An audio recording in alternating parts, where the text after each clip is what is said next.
नमस्कार श्रोताओं, शाम के ठीक 7:20 हुए हैं और ये समय है आपके अपने कार्यक्रम स्पोर्ट्स स्कैन का। आज की स्पोर्ट्स स्कैन के एडिशन के साथ मैं हूं आपका होस्ट और दोस्त सिद्धार्थ सिंह।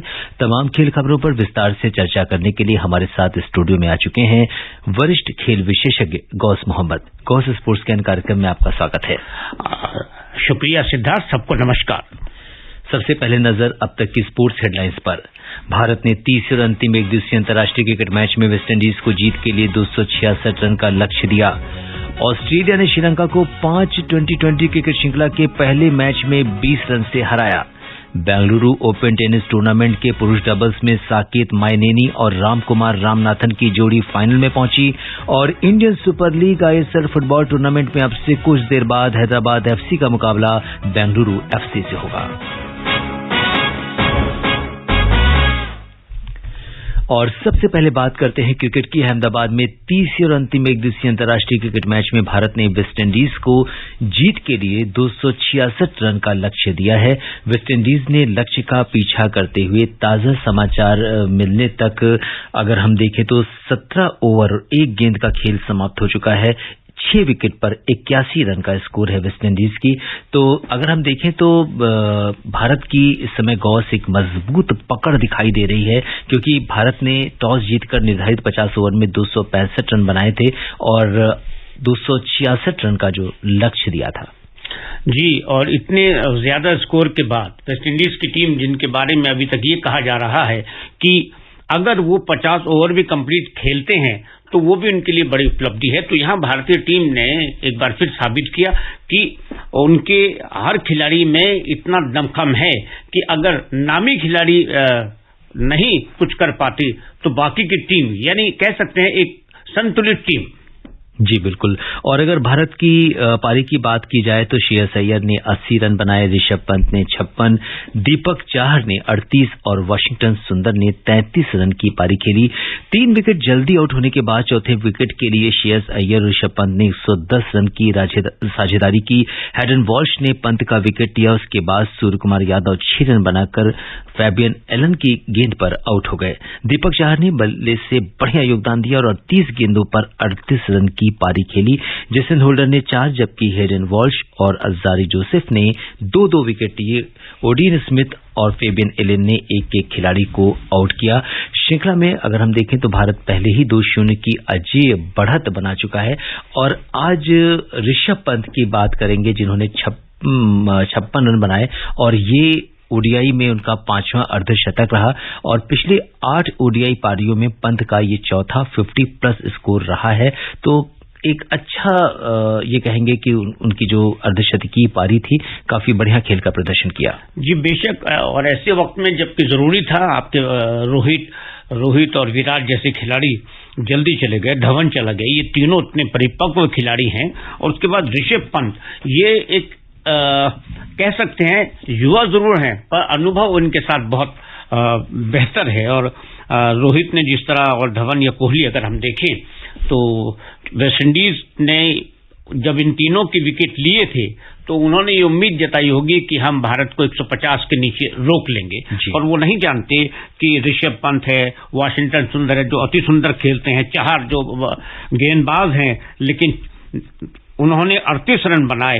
तो ये भी एक कोई कम बात नहीं। श्रेयस अय्यर का आपने जो बताया, उन्होंने 80 रन बनाए, तो ये एक अच्छा संकेत है कि आपके नामी खिलाड़ी अगर कुछ विशेष नहीं कर पाए हैं तो ये होता है अंतर्राष्ट्रीय, उसमें बाकी की टीम अगर कर रही है तो एक टीम तो संगठित हो गई। जी बिल्कुल। तो 80 रन की पारी श्रेयस अय्यर ने खेली है 111 गेंदों में, तो काफी अच्छा क्रिकेट का प्रदर्शन किया। अगर ऋषभ पंत की हम बात करें तो 54 गेंदों में 56 रन का उन्होंने योगदान दिया है। अगर हम वेस्टइंडीज की पारी की बात करें तो शे होप ने 5 रन आज बनाए, ब्रेंडन किंग ने 14 रन बनाए और इसके अलावा डैरेन ब्रावो ने 19 रन बनाया। शमार ब्रूक्स की हम बात करें तो वो खाता खोलने में कामयाब नहीं रहे और 0 पर आउट हो गए। निकोलस पूरन और जेसन होल्डर ने, अगर हम देखें तो जेसन होल्डर ने इन्होंने थोड़ा सा पारी संभालने की कोशिश जरूर की, लेकिन फिर भी जो है वो इस समय जो भारत का पलड़ा है वो हमें भारी होता हुआ दिखाई दे रहा है। जी बेशक, और अब ये देखिए जेसन होल्डर जिन्होंने 34 रन देकर 4 विकेट लिए थे, ये खिलाड़ी जो वर्ल्ड कप में खेला था उसमें 100वां एक दिवसीय मैच खेला था। अल्जारी जोसेफ ने भी भारत के खिलाफ 54 रन देकर 2 खिलाड़ी आउट किए हैं और खास करके 2 रोहित और कोहली जैसा विकेट आउट किया। जहां तक कि वेस्टइंडीज के बैट्समैन की बात है, होप ने बिल्कुल उनसे ऐसा लग रहा था कि होप है, लेकिन 5 रन बनाकर वो LBW हुए और सिराज की वो शानदार गेंद थी जो पड़ के अंदर की तरफ आई और वो ना बैकफुट थे ना फ्रंट फुट थे। तो ये ब्रेंडन किंग जो थे वो भी किंग जैसा प्रदर्शन नहीं कर पाए और शुमर ब्रुक्स जो है और ड्रेवन ब्रावो। अब इसमें ये देखिए सिद्धार्थ की वेस्टइंडीज के ज्यादातर खिलाड़ी जी मेरे ख्याल से जो अगर हम IPL की बात करें उसमें खेलते हैं तो वो अपने देश से ज्यादा भारत में अच्छी क्रिकेट खेलते हैं, यानी काफी खेलते हैं। तो उनको अभ्यस्त होना चाहिए भारतीय विकेट पे। और यहाँ पे आपने देखा कि कुछ जो उछाल लेती हुई बॉल भी आ रही थी। अगर हम इंग्लैंड, ऑस्ट्रेलिया, न्यूजीलैंड की बात करते हैं, वहां जो उछाल लेती हुई गेंद होती है या साउथ अफ्रीका में वो पड़ के उछलती भी है लेकिन तेज निकलती है। यहाँ जो उछाल ले रही थी वो एक थोड़ा धीमी गति से आ रही थी उछलने के बाद। तो यहाँ 2-3 खिलाड़ी उस गति में शिकार हुए। ज्यादातर आप देखिए विकेट जो गई है स्लिप में या विकेट कीपर के पास या आसपास गई है। तो ज्यादातर खिलाड़ियों के एज या ऐसे जो लापरवाही टाइप शॉट थे। जी बिल्कुल, और 7 विकेट हो गए हैं, 82 रन का स्कोर है और भारत की पकड़ इस मैच में मजबूत होती हुई दिखाई दे रही है। निकोलस पूरन की अगर हम बात करें तो 34 रन का बनाए हैं उन्होंने 39 गेंदों में। और कहीं ना कहीं जिस तरह से जेसन होल्डर ने जो है वो मात्र 6 रन बनाए 12 गेंदों में, तो भारत की पकड़ जो है इस पर काफी मजबूत दिखाई दे रही। क्या कहेंगे? जी बिल्कुल, और जिस तरह भारतीय बल्लेबाजों ने शुरू में अगर विकेट उखड़ गए थे भारत के तो बाकी बल्लेबाजों ने संभाल ली स्थिति, पर यहाँ पे संभालने वाला कौन है? एक के बाद एक आप जाइए हम आ रहे हैं, ऐसा लगा जैसे कोई बाहर कुछ खास काम है और जल्दी जल्दी सब जा रहे हैं। और तारीफ करनी होगी भारतीय गेंदबाजों की भी, फील्डिंग भी अच्छी कर रहे हैं भारतीय। यहाँ तक कि वेस्टइंडीज ने कोई खराब फील्डिंग नहीं की, अच्छी की है और उन्होंने भारतीय बल्लेबाजों को कंट्रोल किया, तब जाके इतना स्कोर भारत ने किया है। अगर नहीं कर पाते तो 300 से अधिक भी बन सकते थे। तो यहां पर वेस्टइंडीज ने एक बार साबित किया कि उनको बड़े मकाम हासिल करने के लिए, शिखर पे जाने के लिए डेप्थ जरूरी है। जी बिल्कुल, और अगर गेंदबाजी पर अगर हम एक नजर डालें तो दीपक चाहर ने 6 ओवर की गेंदबाजी करी है, 1 मेडन फेंका है, 32 रन उन्होंने दिए हैं और 2 विकेट भी लिए हैं। 5.33 की इकोनॉमी है। मोहम्मद सिराज की अगर हम बात करें तो 4 ओवर में उन्होंने 16 रन देकर 1 विकेट लिया है, 4 की इकोनॉमी है। प्रसिद्ध कृष्णा की हम बात करें तो 5 ओवर उन्होंने फेंके हैं जिसमें से 18 रन दिए हैं, 2 विकेट लिए हैं, 3.6 की इकोनॉमी है। तो आज अगर गेंदबाजों की हम बात करें, इसके अलावा कुलदीप यादव की बात करनी होगी जिन्होंने अभी 3 ओवर 5 गेंद वो फेंक चुके हैं और 19 रन उन्होंने दिए हैं, 2 विकेट भी लिए हैं और 5 पॉइंट और उनका ओवर पूरा हो गया है, 4 ओवर हो गए हैं, 5.75 की इकोनॉमी है। तो कहीं ना कहीं जो गेंदबाजों का प्रदर्शन था वो भी काबिल तारीफ है। उन्होंने वो पूरी तरह से सक्षम रहे हैं वेस्टइंडीज के बल्लेबाजों को रोकने में। बिल्कुल बिल्कुल, प्रसिद्ध कृष्णा जो हैं ये ग्लेन मैग्रा की ट्रेनिंग में रहे हैं। शानदार खिलाड़ी थे, ऑस्ट्रेलिया के तेज गेंदबाज, उनके अंडर इन्होंने कोचिंग की है और बहुत अच्छी गेंदबाजी का परिचय दिया। और कुलदीप यादव या दीपक चहर ये तो है ही गेंदबाज बहुत अच्छे, इनमें कोई शक नहीं है। और तो इस समय जी बिल्कुल सिराज की गेंद भी जो थी वो बहुत काबिले तारीफ थी। पर एक बात साफ है कि चहर, कृष्णा और कुलदीप यादव इन्होंने वेस्टइंडीज को वापस आने नहीं दिया। बिल्कुल, और अभी 19 ओवर का खेल समाप्त हो चुका है, 7 विकेट पर 90 रन बनाए हैं वेस्टइंडीज ने। सिडनी में ऑस्ट्रेलिया ने श्रीलंका को 5 टी20 क्रिकेट श्रृंखला के पहले मैच में 20 रन से हरा दिया है। श्रीलंका ने टॉस जीतकर पहले गेंदबाजी करने का फैसला किया। ऑस्ट्रेलिया ने निर्धारित 20 ओवर में 9 विकेट पर 149 रन बनाए। डीएलएस प्रणाली के आधार पर 143 रन के संशोधित लक्ष्य के जवाब में श्रीलंका की टीम 19 ओवर में 8 विकेट पर 122 रन ही बना सकी। ऑस्ट्रेलिया की ओर से बेन मैकडर्मिट ने 53 और मार्क स्टोइनिस ने 30 रन की पारी खेली। ऑस्ट्रेलिया के एडम जैम्पा को प्लेयर ऑफ द मैच चुना गया। श्रीलंका की ओर से वनिंदु हसरंगा ने 3 जबकि दुष्माता चमीरा, बिनरू फर्नांडो और चमिका करुणारत्ना ने 2-2 विकेट लिए। श्रीलंका के सलामी बल्लेबाज पथुम निसंका ने 36 और दिनेश चांदीमल ने नाबाद 25 रन की पारी खेली। ऑस्ट्रेलिया की ओर से जोश हेजलवुड ने 4 और एडम जैम्पा ने 3 जबकि पैट कमिंस ने 1 विकेट लिया। श्रृंखला का दूसरा मैच अब रविवार को सिडनी में ही खेला जाएगा। तीसरा मैच 15 फरवरी को, चौथा 18 फरवरी और 5वां मैच 20 फरवरी को मेलबर्न में खेला जाएगा। तो आज जिस तरीके से ऑस्ट्रेलिया ने श्रीलंका को 20 रन से हराया है, क्या कहेंगे आप? देखिए, श्रीलंका संघर्ष कर रहा है। जिस तरह वेस्टइंडीज है, श्रीलंका ये संघर्ष कर रहे हैं अपनी। श्रीलंका और वेस्टइंडीज ये दोनों वनडे या टी20 इनके माहिर माने जाते थे, पर हर फॉर्मेट में ये संघर्ष कर रहे हैं। और रही बात ऑस्ट्रेलिया की, ऑस्ट्रेलिया तो अपने आप में एक बहुत बड़ी टीम है और अपने घर में खेल रही है। तो ऑस्ट्रेलिया चाहेगी कि श्रीलंका के खिलाफ अच्छी मैच प्रैक्टिस हो, क्योंकि आने वाला जो उनका दौरा है वो पाकिस्तान का है। पाकिस्तान है बिल्कुल। तो इस पर जिस तरीके से ऑस्ट्रेलिया ने जो है बढ़त बनाई है 1-0 की इस पूरी श्रृंखला में, और अभी एरन फिंच की बात करना पड़ेगा। कप्तान ने आज 8 रन बनाए हैं। इसके अलावा बेन मैकडर्मिट, जिन्होंने शानदार ये कह सकते हैं कि जो अर्धशतकी पारी खेली, 53 रन बनाए उन्होंने धुआंधार 41 गेंदों में, तो काफी अच्छा प्रदर्शन किया। जी बिल्कुल। और उनके हर खिलाड़ी ऑस्ट्रेलिया का जो है अपने पोजीशन पे माहिर है। और श्रीलंका को अगर कुछ विशेष अगले मैचों में करना है तो एक वो संकल्प वाली क्रिकेट खेलनी पड़ेगी, क्योंकि ऑस्ट्रेलिया इतनी आसान टीम किसी के लिए भी नहीं है। श्रीलंका नहीं, किसी के लिए भी नहीं है। बेंगलुरु ओपन टेनिस टूर्नामेंट के पुरुष डबल्स में साकेत माइनेनी और रामकुमार रामनाथन की जोड़ी फाइनल में पहुंच गई है। सेमीफाइनल में तीसरी वरीयता प्राप्त भारतीय जोड़ी ने ऑस्ट्रेलिया के मार्क पोलमंस और ब्रिटेन के जे क्लार्क की जोड़ी को 6-4, 6-4 से हराया। इसके अलावा कोई भी भारतीय जोड़ी अंतिम 8 की बाधा पार करने में सफल नहीं रही। यूकी भांबरी और दिविज शरण की जोड़ी को अलेक्जेंडर एलर और विट कोपरीवा की जोड़ी ने 6-4, 6-3 से मात दी। विष्णुवर्धन और एन श्रीराम बालाजी की जोड़ी को ह्यूगो ग्रेनियर और अलेक्जेंडर मोलर की फ्रांसीसी जोड़ी ने 6-4, 6-7, 10-4 से शिकस्त दी। पूरन राजा और जीवन नेदुनचेझियान की जोड़ी को भी हार का सामना करना पड़ा। इससे पहले सिंगल्स में प्रजनेश गुणेश्वरन का सफर समाप्त हो गया है। प्री क्वार्टर फाइनल में चेक गणराज्य के शीर्ष वरीयता प्राप्त जेरी वेस्ली ने गुणेश्वरन को 3-6, 6-2, 6-1 से पराजित किया। और अब जो पुरुष डबल्स की बात करनी होगी, जिसमें साकेत माइनेनी और रामकुमार रामनाथन की जोड़ी फाइनल में पहुंच गई है। और इनसे बहुत उम्मीद है, क्योंकि अनुभव के साथ साथ इनका जो मैच टेम्परामेंट है औरों से बेहतर है। बिल्कुल। तो देखना दिलचस्प होगा कि क्या कुछ होता है फाइनल मैच में। शीर्ष वरीयता प्राप्त नॉर्वे के कास्पर रूड ने अर्जेंटीना ओपन टेनिस टूर्नामेंट के क्वार्टर फाइनल में प्रवेश कर लिया है। रूड ने स्पेन के रॉबर्टो कार्बालेस को 7-6, 6-2 से हराया। क्वार्टर फाइनल में रूड का सामना स्थानीय खिलाड़ी फ्रेडरिको कोरिया से होगा, जिन्होंने सर्बिया के 5वीं वरीयता प्राप्त दुसान लाजोविच को 4-6, 7-5, 6-4 से मात दी।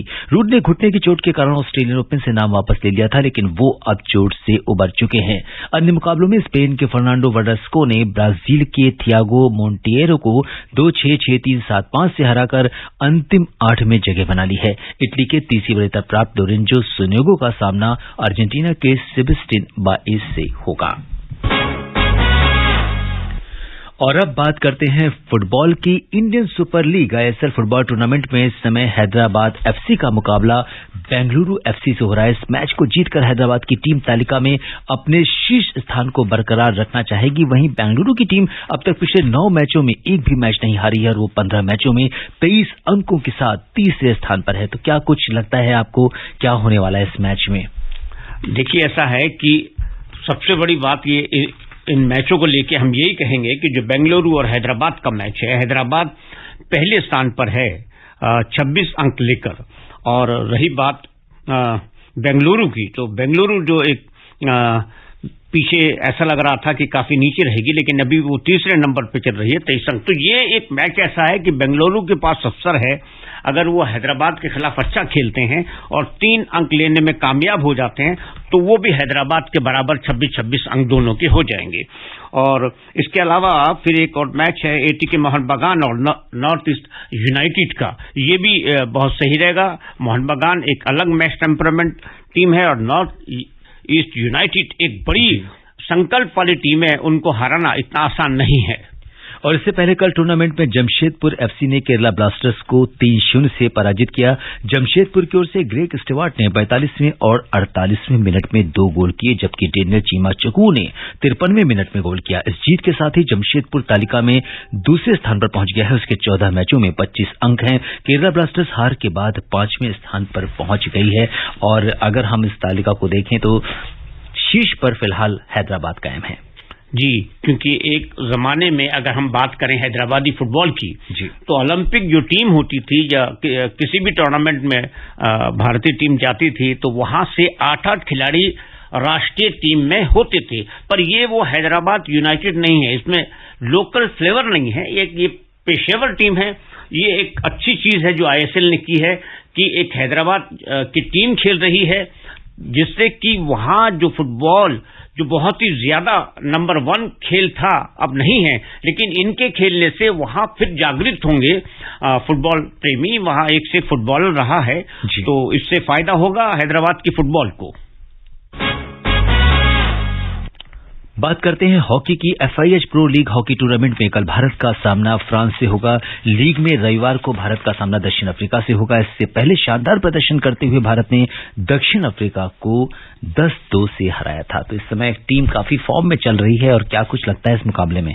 देखिए, ऐसा है कि फ्रांस की टीम ऐसा नहीं है आपने 10 गोल जिस तरह 5 गोल से हराया तो इतनी कमजोर टीम नहीं है, लेकिन एस्ट्रोटर्फ पे इतनी तेज गति से भारतीय टीम ने अपने आप को बिल्कुल अभ्यस्त कर लिया है और इसी वजह से वो टोक्यो ओलंपिक में ब्राउन जीते थे।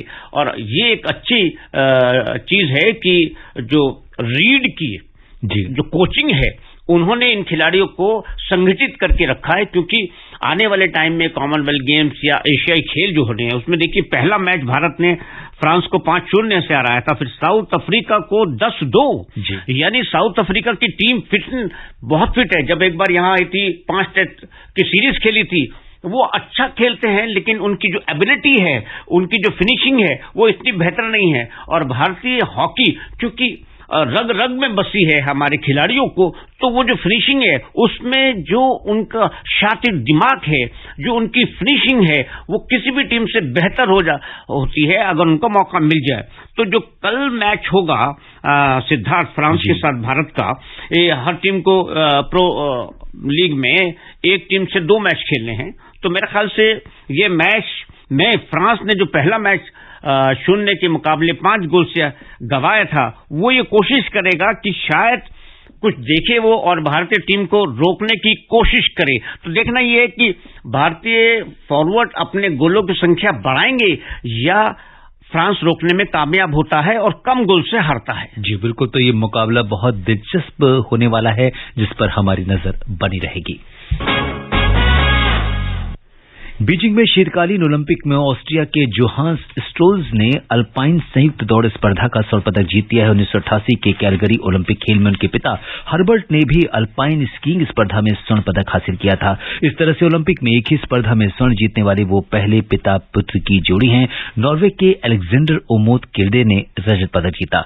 महिलाओं की स्नोबोर्ड स्पर्धा में अमेरिका की चोल किम ने स्वर्ण पदक जीतकर इतिहास रच दिया। लगातार 2 ओलंपिक में स्नोबोर्ड हाफ पाइप खिताब जीतने वाली वो पहली महिला हैं। इससे पहले 2018 के प्योंगचांग ओलंपिक में इसी स्पर्धा में स्वर्ण पदक हासिल किया था। किम ने 94 अंक लेकर पहले स्थान पर रहीं। तो श्रोताओं, अब समय अनुमति नहीं दे रहा है कि हम कुछ और खेल खबरों पर चर्चा करें। गौस, आप हमारे स्टूडियो में आए, तमाम खेल खबरों पर हमसे विशेषज्ञ राय साझा की, आपका बहुत बहुत धन्यवाद और आभार। धन्यवाद सिद्धार्थ, नमस्कार। श्रोताओं, स्पोर्ट्स लाइन में आज के लिए बस इतना ही। अगर आप इस कार्यक्रम को दोबारा सुनना चाहते हैं तो लॉग ऑन कर सकते हैं हमारी वेबसाइट newzonair.gov.in पर। कल शाम 7:20 पर दोबारा मुलाकात के वादे के साथ इजाजत दीजिए अपने होस्ट और दोस्त सिद्धार्थ सिंह को। तब तक के लिए नमस्कार।